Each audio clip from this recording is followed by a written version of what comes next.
Yes. Hello, everyone, and welcome to another episode of the Network Our podcast. I'm your coach, networking guru, and expert, Molly Crease. And today I have with me Veralyn Gabriel. How are you today, Veralyn? I'm well, Molly. Thank you so much for having me. I'm excited to be here. Good to have you. It's so good to have you here, and we're going to get into some great conversation today. But just before we do, I want to tell you a little bit about Veralyn, and we will get into a little bit more about her as we go along. She is an owner of Veralyn's Career Consulting Services, LLC. She holds a BA in Psychology and African Studies and an MA in Industrial Psychology, Organizational Behavior. She has worked in higher education for the past 13 years. 10 of those years have been in career services. She prides herself in assisting women of color and women of Caribbean descent to attain careers that can drive their passion. Her expertise lies in career assessments and advertisement, resume and CV writing, public speaking, and leadership development. Her clients have included students and professionals in virtually every function.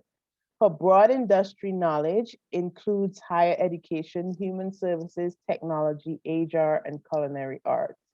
Originating from the Caribbean island of St. Lucia, she leads with compassion, integrity, and aptitude. She is also a wife and proud mother of two beautiful girls. And guys, I want you to give a virtual welcome to Veralyn Gabriel. So good to have you here finally to talk to you. Yes, of course. Yes, so I know your bio said a lot, but is there anything else you want to tell us that's not in the bio that I just read? Anything else about your background? Okay, sure. I'm originally from St. Lucia. You didn't mention that, but Mm-hmm. I grew up in the United States, and I still like to say that outside the house, I was an American, but once I came back inside the house, I was St. Lucian again. So I had to juggle basically almost two identities, so to speak. But that has paved the way for what I'm doing now in my work, which is so important. So I have I guess, a little more insight as to the challenges that African American women and women of Caribbean descent face when it comes to their work life. Oh, okay. So I thought you had grown up in St. Lucia. So all my St. Lucia questions is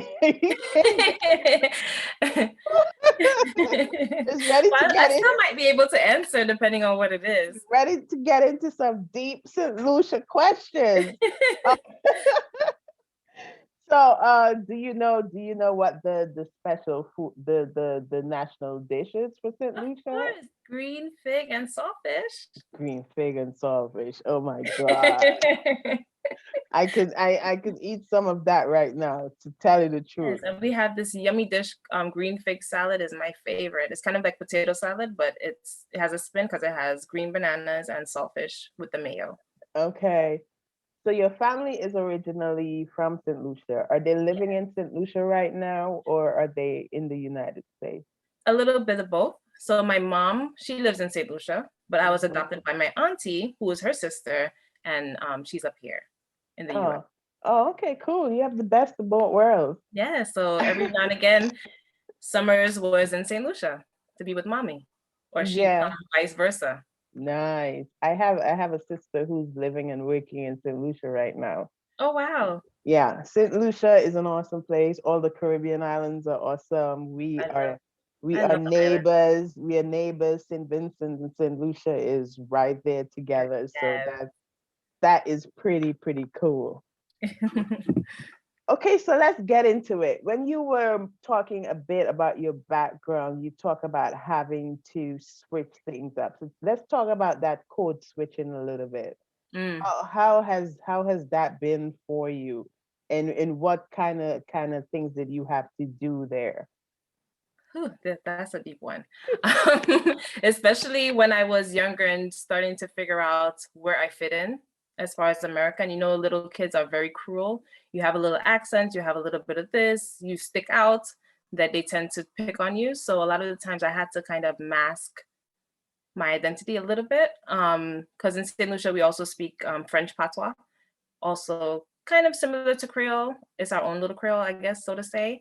And certain words were Creole that I was taught, but I thought it was English. So for example, in the schoolyard, I would say, don't tell me that papi show, which means don't tell me nonsense, but they're looking at me like, what is she saying? So that was a big part of it. And another thing that I've been taught growing up, not like my parents didn't mean it in a bad way, but I think it kind of hindered me a little bit. The whole notions of little girls should be seen and not heard.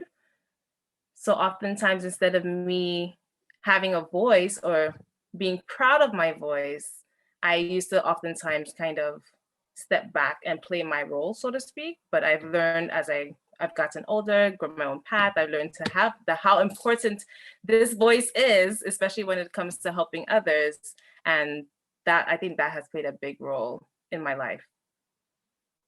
Yeah, I think Caribbean parents say that a lot because my parents said that to me too. Young ladies should be seen and not heard. And I Mhm. think they meant it in the way of not being rude and Right, stuff like that, but it can definitely take a different turn for kids if you don't understand necessarily what they're talking about. So exactly. I can see how that can be a hindrance. So you tell me why Veralyn Career Services? Why did you decide to create that space? The funny thing is, it kind of found me in a sense. So I've been working in higher education for so long, and halfway through my journey, I came across the career services department at my previous institution. And as I started talking to different folks, I realized that career services is something that I love. I've always wanted to do something in the helping profession, but I never quite knew what. Even in college, at first I wanted to be a pediatrician. Then I said, "What are you thinking? You don't even like hospitals. You're super sensitive. That's not going to work."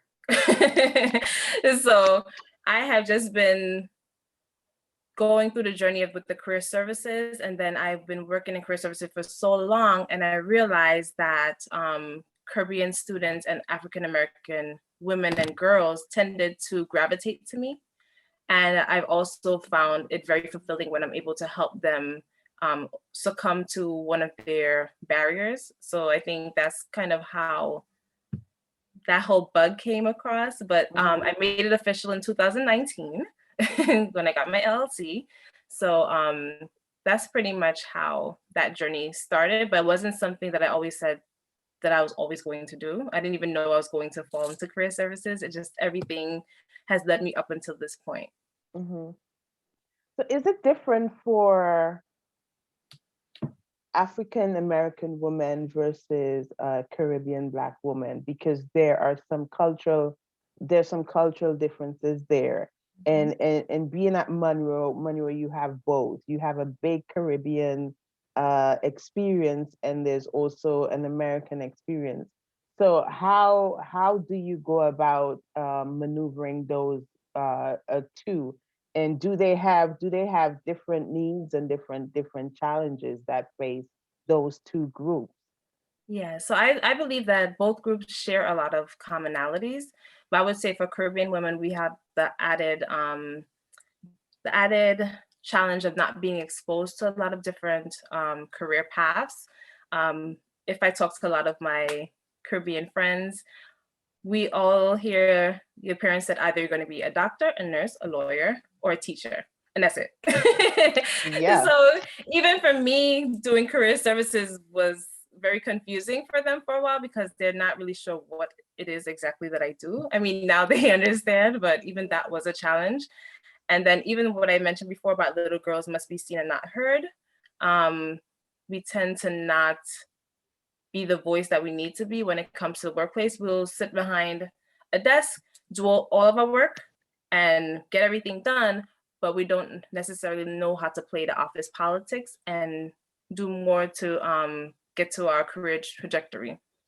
And as far as African American women, and both, well, actually both, not asking for help is a big one. When it comes to your career, it does take a village. And that's a huge, huge barrier when it comes to just asking for help, knowing how to network, knowing how to work the room, knowing how to play into good office politics. So there's a difference. And then Mhm. even negotiating salaries. I think that's something that women face on a whole, but it's even worse in the African American communities and with the Caribbean women.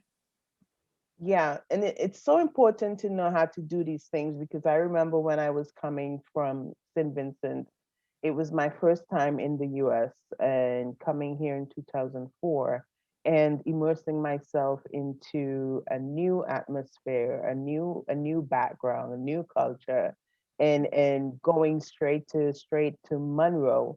I was happy to see other Caribbean students like myself that I can be around, but it was also still a challenge because I was sort of like on my own because the rest of my family was back home.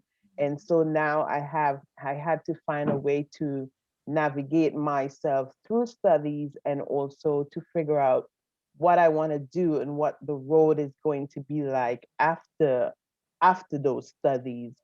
So talk about how you, because I'm sure there are a lot of women, especially from the Caribbean, who have these same feelings that I had when I was going to school there. So talk about how do you map out a plan, or how do you help them navigate their way through this journey? Okay. It's so great that you say that because I first of all try to be a mentor to them and let them know that I do relate. Although I grew up here, I do face some of the same challenges, and I try to speak to the person that I was a couple years ago and be that voice for them. But first, just taking it step by step for them because they tend to come with the world of ideas, but we need to kind of pull back and take everything step by step. So first, we do some career exploration, really see what it is that they truly love. Because a lot of times they choose a major based off of what someone else said that they should do, but just helping them to find that confidence as well, that they are capable, they can do a lot more than they can even envision themselves doing, and just helping them to see their greatness basically. Yeah, and let's tap into that because you mentioned confidence, and that's a big word. That's not anything small at all, because when you're coming from a world that you know and that you had friends and that you were so comfortable with, and then you're in a place now where you have to be questioning everything. You start to question yourself, and then self-doubt start to creep in, and then you start to feel like you don't belong. So that is why mentorship is very important, and I commend you for making that mentorship aspect a part of your business, because a lot of times when we're offering services, most often than none, the mentorship is the biggest part of the service that is needed by most people. So let's talk about mentorship a little bit. Talk about how talk about how important mentorship is, and have to had those mentors for yourself, because I imagine Yeah, you, even though you didn't grow up in St. Lucia, there was still some sort of transition there, and for you to be able to navigate your way and to feel comfortable, you have to have those people in your life who can really cement it for you and make you feel like you belong. So talk about that a little bit. absolutely. So for one of your first questions, I usually tell the students to embrace your accent because that's usually one of the first things that they are self-conscious about when they transition from their country to up here, and feeling like just their accent is not doesn't belong. And that's part of what makes them feel like they don't belong. But just helping them to help and connect them with other people who are in the same situation or who are overcome some of their challenges. And when you're saying about mentorship, I agree with you completely that mentorship is very important because, but the thing about the mentorship too, you have to be receptive to it. If you're going to stay in your corner and be tunnel vision, you're going to miss out on some great mentors. You have to be able to at least kind of know yourself as well so that you can voice some of your challenges, voice some of your needs, voice some of those things that you really, really want.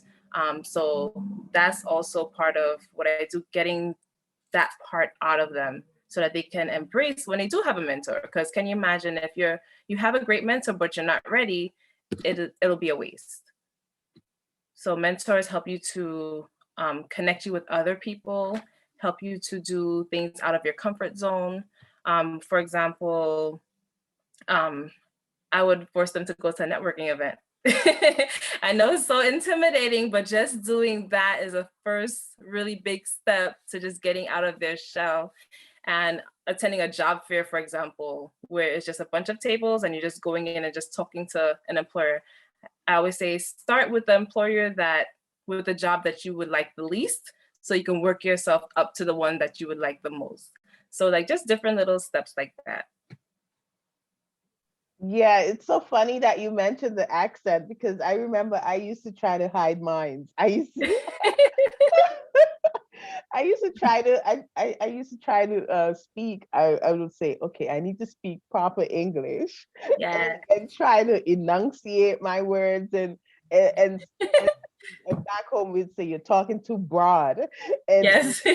all of that stuff. I remember vividly doing that and trying to adopt more of an American accent. And at times I would do it, and then other times you would see that the accent would sneak back in. And even now, sometimes you're in meetings and you don't want the accent to be too out there because you're worried people might not understand you fully what you're saying. And so that is something that is definitely a continuous struggle that really we really have to get comfortable with, because America is a mixing pot. There's It is. so many different people in America. So yeah, that was definitely one of my insecurities. Yes, mine too. I definitely relate because sometimes, but the funny thing is, with my accent, no one ever picks out St. Lucia. I've been asked if I'm Jamaican, if I'm Panamanian, if I'm Puerto Rican. I'm like, Me okay. too. But, and then the thing too, like I, since I grew up trying to hide it, it just became natural to hide it, except for when I'm passionate about something. Yes, and then it comes Then out. it comes out.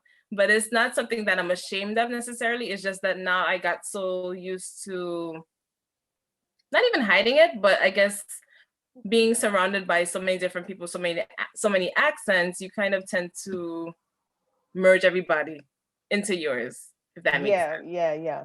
I think sometimes people forget that there are so many more Caribbean islands besides Jamaica. Yes, yes. It's either you're Jamaican, Trinidadian, or a Bajan Yeah, from yeah, Barbados. yeah. They tend to forget all the others, but it's okay. Let's Even talk if we're about little, we still exist. exactly, exactly. Let's talk about the African American woman for a second. Sure. What are some of the challenges they face? Because I'm assuming they might be similar to the Caribbean woman, but there are also some differences that are in there as well. I would So, say go one of ahead. the biggest ones is negotiating salary.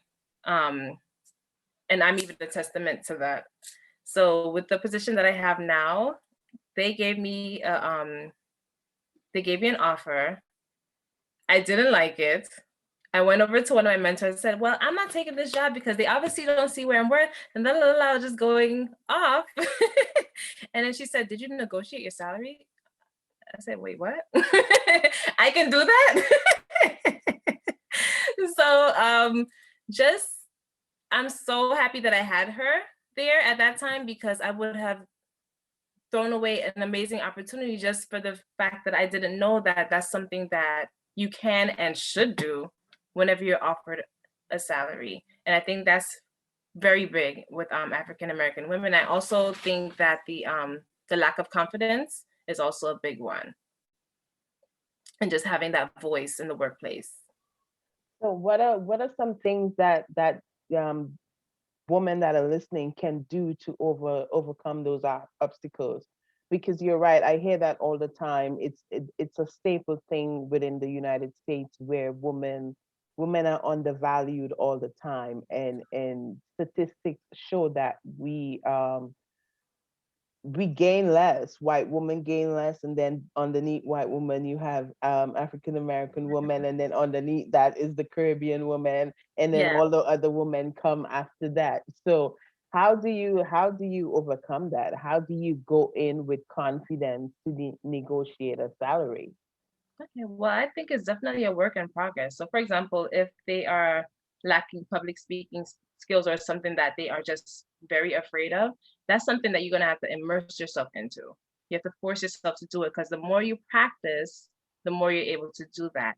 And for women in general, we have a hard time setting boundaries in our everyday lives. So I would say to practice in your everyday life first, set that boundary.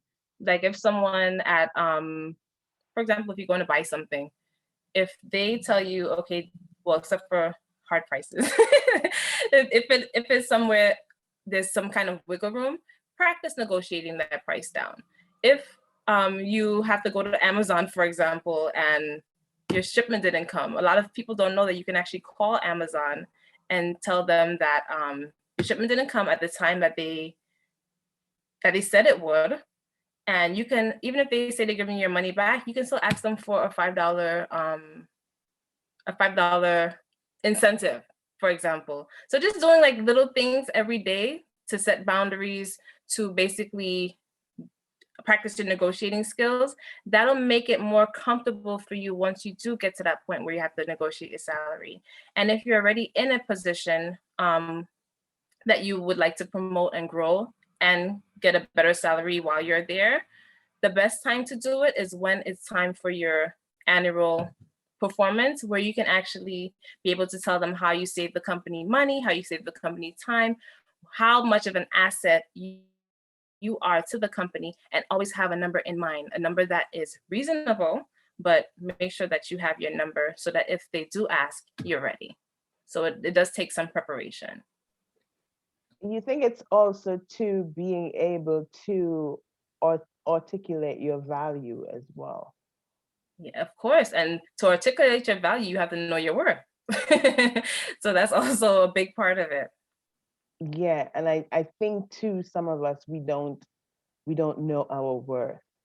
And Yeah, so in order for us to go in and negotiate, if we don't know our worth, then when we get to the negotiation table, we are stuck because we don't know what we're negotiating for. exactly. And And research is also important for that. So I like Glassdoor.com and Salary.com because you can actually see, based on your location and the type of position, what that salary range is normally like. So you can have an idea of what is normal for that position. And then you want to look at the lifestyle you want to live. Does it fall within that salary? And then you would pick a number that's higher than what you want, so that if they work you down, you might get closer to the number that you actually want. so how do you build that confidence though? Because there has to be some sort of a way that you build up that confidence. Because most of the times our value is there. It's just being confident and comfortable in your space and being able to say this is what it is. Okay. Well, there's certain things I like to tell my clients to do. For example, when you're in a job, every month you should be writing down what kinds of projects you've completed, what kind of value you brought to the table. And oftentimes, even when I'm doing a resume, I have a whole resume powwow session where basically we're talking about all of your positions, because so many times they sell themselves short, and I literally have to pull it out. They said, oh yeah, I helped another department do this, this, and this, and this. I said, that's leadership skills. Why isn't this on your resume? So it's just basically being able to help them to pull that out, because it's there. They just Hmm. need that little bit of nurturing and talking through it.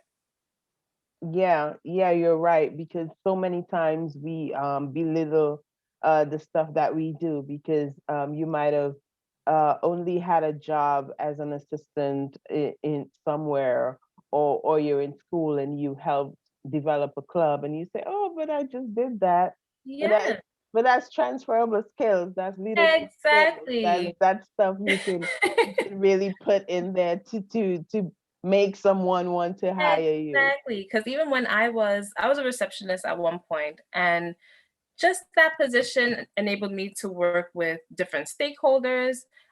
My Microsoft Word is on point, PowerPoint is on point, everything, every position that I've held has helped me to where I am today. And everyone needs to kind of use that to their advantage. Take all the positives out of every single position. It brought value to the organization. That's why they had you there. That's why you were there for so long. An assistant is not just an assistant. Mhm. You started a club that takes a lot of preparation, planning. So yes, Ma, you said it. You hit you hit the nail on the head with the transferable skills. Yes. Let's talk about Veralyn Career Consulting Services some more because I Sure. want to hear more about that. So, um, tell me about your challenges of starting Veralyn Career Services. What were some of the challenges that you went through, and how did you overcome them?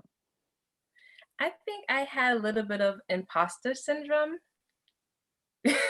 Just the fact that, wait, I have my own business. I didn't really have too many people around me that had their own businesses so that I can kind of piggyback thoughts off of. So I actually invested in a business coach. And I think that's very important for all of us. Yes. Invest in yourself, invest in your craft, invest in your skills. Another thing was basically trying to figure out my niche because at first I thought that I could just be a career coach for everybody. And I've learned that when you're helping everybody, you're really helping nobody. So I had to really sit back and think about who do I enjoy helping the most and who actually would benefit the most from my services.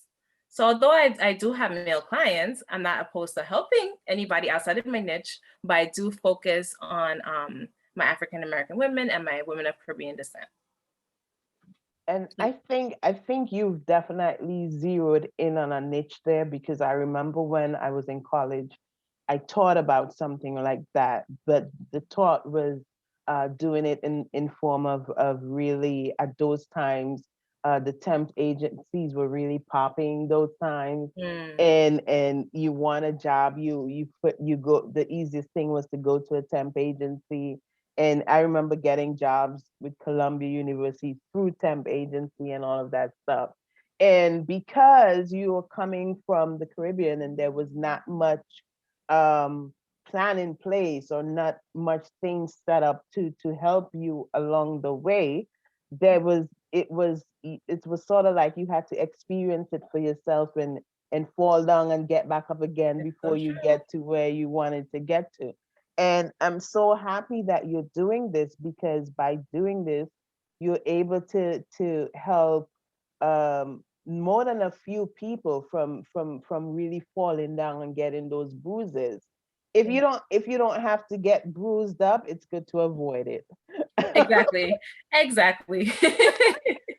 You can get a new bruise, but the ones that we've gotten, we can help you from getting those. Exactly. Because the bruising hurt a lot, and even some of them even cost a lot of money. So Yeah. if you can avoid falling down and getting those bruises, it is something to get done. And I'm so glad that you're doing this and Thank you. you've tapped into a market that is really untapped, and not enough is being done to help those individuals, and I'm glad that you're doing that. So what are some of the feedback that you've gotten, or some of the successes you've gotten from really stepping into your purpose and doing something like this? Well, I can tell you about one of my recent clients. So she was actually one of my first clients. We did a resume about 2 years ago, and then she asked me for help this year because she had a very important interview coming up, and she just didn't see herself getting that role. She had the imposter syndrome, let's say that. So we had two really successful mock interviews. The first one, we did a long session, and then I gave her very comprehensive feedback. And then she took that and then she rocked the second mock interview and she actually got the position.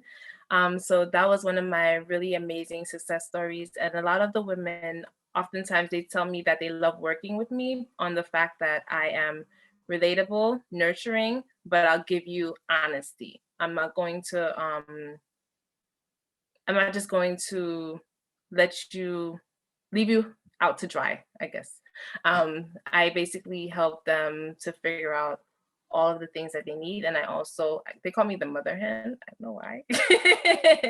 I guess because I'm nurturing, but I'll tell you like it is, but in a way that not to hurt your feelings and in a way that can only help you grow with your career. That's awesome. And I wanted to ask, you still working at Monroe or you? Yes. Right. So Monroe, my alma mater, I loved Monroe. I loved what's his name? Gerald, President Gerald. Oh, yes. Yes. And tell me, has Monroe College or your colleagues, has anyone been instrumental in helping you along this journey and helping you push forward with Veralyn Career Consulting Services? Yes. Am I allowed to drop names? I'm not sure. Sure, of course. You can big up anyone you want to big up. Yeah. So I would say Shanique Rojas Hyman, she's also one of my best friends. We met at Monroe, but she's been very instrumental with helping me and supporting me and just helping me push along the way, even while at Monroe and with the business. She's just been very encouraging, a huge support system, and the good thing is that it doesn't conflict because I do not take on Monroe College students or alumni as clients because they do get free lifetime career services at Monroe. So there's definitely a good line there. So with that, I'm able to be free as far as with the business aspect of things. That is great. Yeah, Shanique is great.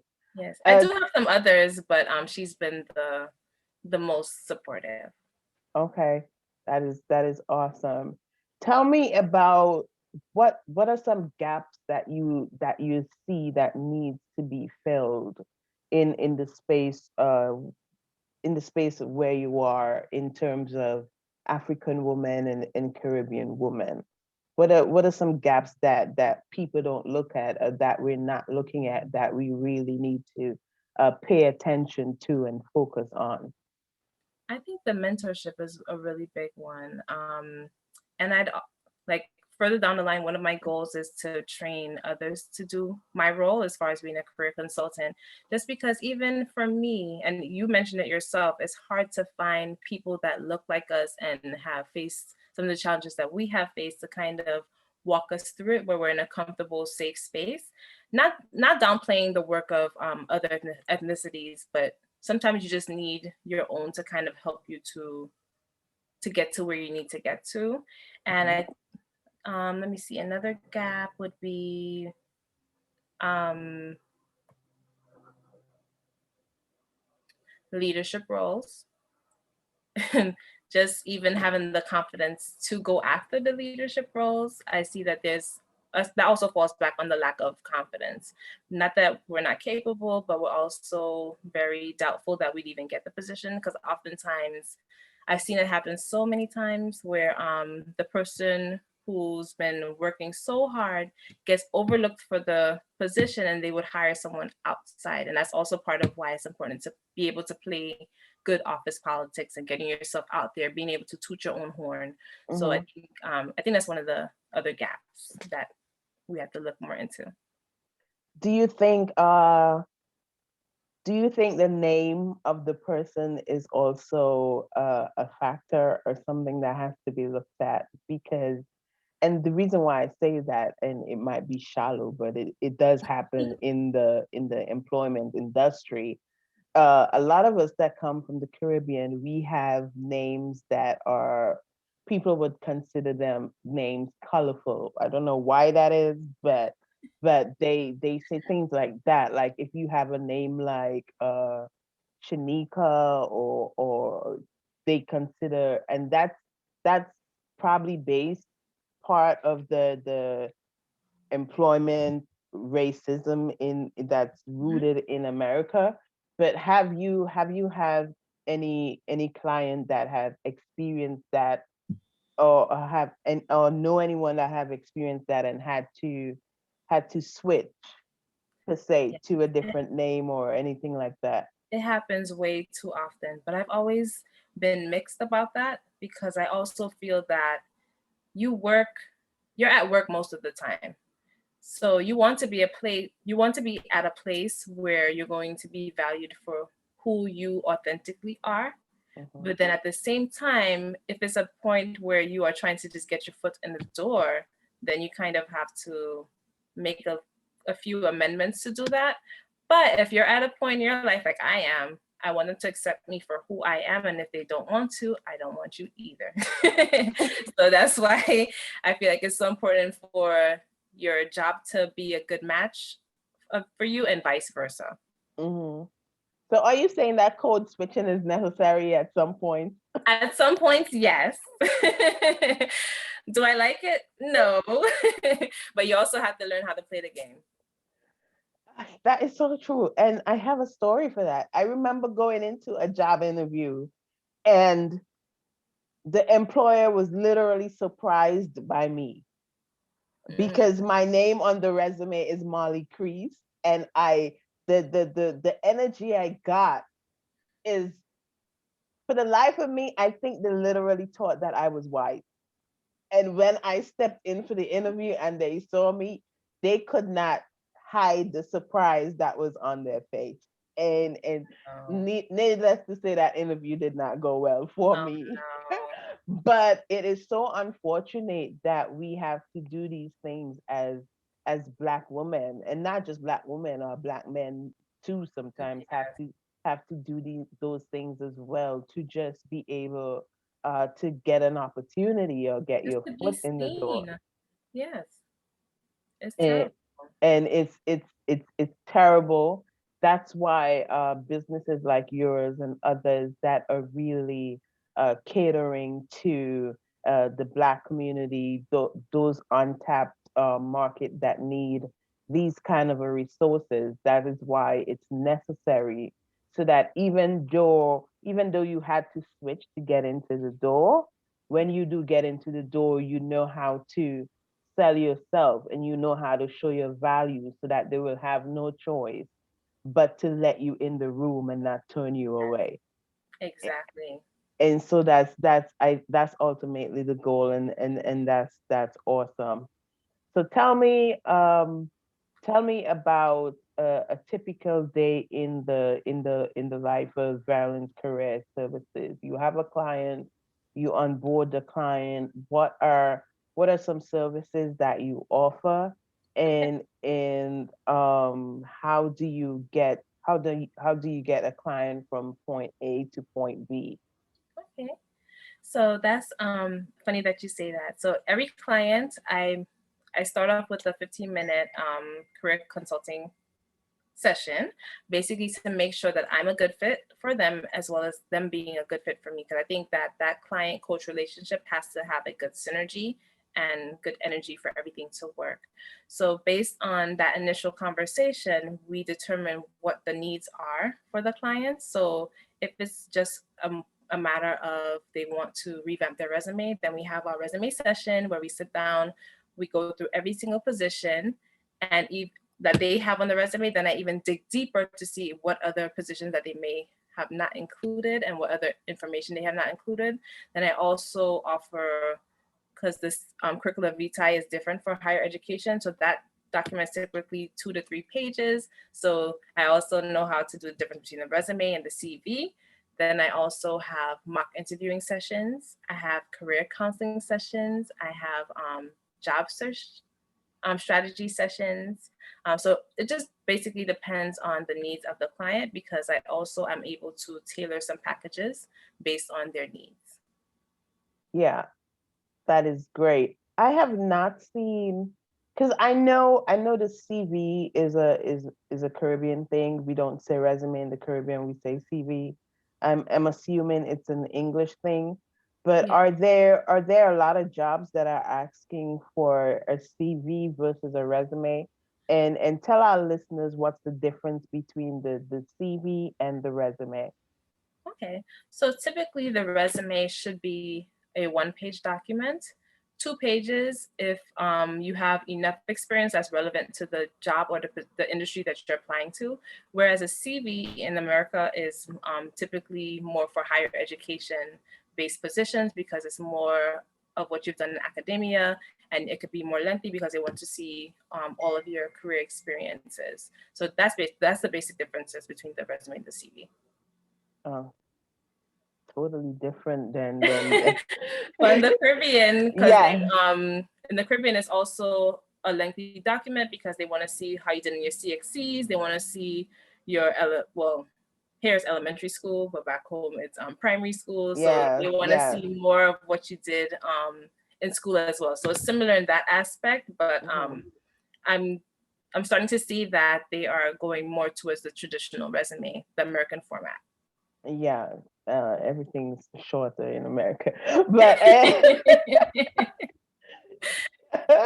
I don't know. But anyway, talk about the because I've been seeing some talks because I'm a frequenter on LinkedIn and other job sites and topics and stuff like that.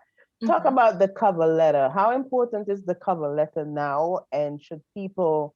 Is it coming back? Because at one point there was no talk about cover letters. Cover letters was out the door, but it seems to be making a comeback of some sort. So is it coming back? And do you find that there are employers that are asking for that cover letter? Yeah, I think it is coming back. And even when it wasn't required, so to speak, it was always a good thing to include with your resume because it made you stand out, just the fact that not everybody did it. Mm-hmm. But the good thing about the cover letter is that you have to tailor it to that job or industry. You can't, I mean, you can have a generic cover letter per industry, but it's kind of like dating. You want to make sure the cover letter matches that person. You want to show them why you want them. And it also helps you to speak to some of the things that you can't necessarily indicate on your resume that can go more into depth with one of your projects, for example, based on the job description at hand. So I think it's something that's valuable. And if you are up to it, you should include it with your application, unless the employer states do not include a cover letter. I tried, guys. I tried to get her out of it, but it seems like cover letter is making a comeback. Yes, I know they're a pain, even for me who Yes. does this for a living, but it's something that's good. Even it, and the thank you letter as well. Not everybody does it, but it makes you stand out as a candidate, Wow, especially when, I was going to ask about that yes, as well because the thank you letter is very important. yeah, think about it. The recruiters, especially now with everyone looking for a job, they'll Mm, have over 300 applications to look through. So you want to be one that stands out, but in a positive way. You don't want to stand out in a crazy way. But one of hmm the good ways is to do the cover letter, and after an interview, send a thank you note to everyone that you interview with. And is it better that the thank you letter is handwritten versus you just sending it in an email? Well, I don't think the handwritten ones are a little bit outdated.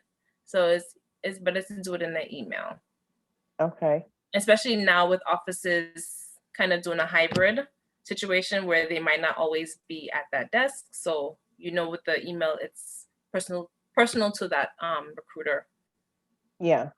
What's your advice on someone coming from the Caribbean and having this all this experience from the Caribbean? You could have been in the Caribbean and you could have been working at a bank, or you might have been working in government, or you might have been working somewhere else. what advice would you give for someone who's now living in the United States looking for a job? Do they put those experiences on their resume or do they leave them off? That's a big question. Okay. I feel that every experience is valuable, but I would say keep the ones that's relevant to what you're applying for, because you also don't want to have 2 or 3 pages of experience that doesn't relate to what you're trying to do in the US. And if you're a little self-conscious about it, you can also try to volunteer at an organization in the US just so you can have some US experience as well on the resume. But I think it's very valuable and important to include those experiences. And it also shows that you have global experience, which a lot of people here do not have. So it also can set you apart. Okay. So I guess that is becoming more open now because before that was a challenge. That was a challenge, and everyone I would ask about it, but they would be like, "No, you can't put it on your resume. You got to leave it off because Yeah. they don't know it's a different standard, all that kind of stuff." So I guess it's opening up now and it's being more open because I know that was a challenge for so many people. Do you put Yes. it on? Do you leave it off? How do you integrate it and stuff like that? So, And I think the challenge came about because oftentimes when recruiters see a different country on the resume, they automatically assume, well, maybe this person is not authorized to work in the US. So I think that's where that really stems from. But oh, it's more open now, especially if you're able to say that you are authorized to work in the oh, US. okay. That's a good point. I didn't think about it. Didn't think about it that way. And That if is you and if you can get some kind of experience, even if it is voluntary, so that you do have some US on there to make you okay. feel more comfortable. Okay, definitely. So, what are some advice you would give to these women, African American, Caribbean women? They might be into the U.S. for the first time, or they've been here, they've been looking for jobs. Some of the challenges is getting the job you want and not being able to find that right away. So you find yourself probably in a position that you might not want or might not be comfortable with. What are some advice you would give to these women to, I guess, navigate their journey in that space and how to maintain confidence while they striving for that goal that they're striving to get to? Okay. I love that question, Molly. So one of the things I would say is to be strategic with everything that you're applying for. So like let's say you are looking for something in the hotel industry, you want to land that management position, look for positions that will be a stepping stone to that position. So that way you won't feel like you are a step behind, but it's a stepping stone to where you're trying to be. And it'll make you feel a little bit more open to it and know that it's just temporary, and that when you are in those positions that you're not quite where you want to be yet, you work yourself through there. Get a mentor, keep working the room, keep networking so that you are open to those other opportunities that you really love. That is that is awesome. So great. So many great tips, so Thank many great you. advice. Lastly, tell us about where people that are listening, for the women that are listening that would want this kind of a mentorship, this kind of a coaching from you, how they can contact you, how they can get in contact with you, how they can reach you, all of that Okay, good stuff. that's awesome. So one of the first places you can reach me is through my website, vcareerconsulting.com. I'm also very active on LinkedIn under Veralyn Gabriel, and on Instagram and on Facebook. So any of those avenues, I am available and open to speaking to any woman who would like to talk to me. And of course, um, on my website, you can book a free 15-minute consultation just so that we can get to know each other. And never fear, everyone. I will be putting her information in the podcast notes. So you go and you listen to the podcast, you can read the notes and you can get all of her information. It will be on our YouTube channel as well. You can check us out there as well. Veralyn, I want to thank you so much for making the time to come by and talk to me. I know we were trying to plan out this for a while. Yes. And I'm so glad we got to sit down and do it. And I'm so happy that you're doing this work with African American and Caribbean women. I think it's so needed. It's an untapped market, and what you're doing to help these women is tremendous and it's awesome. And I really want to congratulate you for that. Oh, thank you, Molly. Thank you so much for having me. And I'm proud of you and all the work you're doing as well, especially with the podcast. And I congratulate you as well. Thank you. We have to build each other. We definitely have to keep building each other. Indeed. So guys, this has been another episode of the Network Hour podcast. And before we leave the podcast, you know me, I always love to leave you guys with a quote for the weekend. So I'm going to leave you with this quote, and I hope it's going to uplift your spirit and help you to get to those goals and to make a step in the right direction. So the quote is, there's about to be a shift in your life. Get ready for your blessings. You've been through enough, and the breakthrough is on the way. That's a word right there. I'm going to read it again. There's about to be a shift in your life. Get ready for your blessings. You've been through enough, and a breakthrough is on the way. If you receive it, you shall have it. And there it is. Thank you so much again, Veralyn. Thank you, guys. This has been another episode of the Network Hour podcast. Please feel free to like, share, download, and send this recording to your friends, your family, everyone. And I want to encourage you to have an awesome weekend. And until next time, this has been your coach, Molly, a networking guru, and I'll talk to you again. Bye, everyone.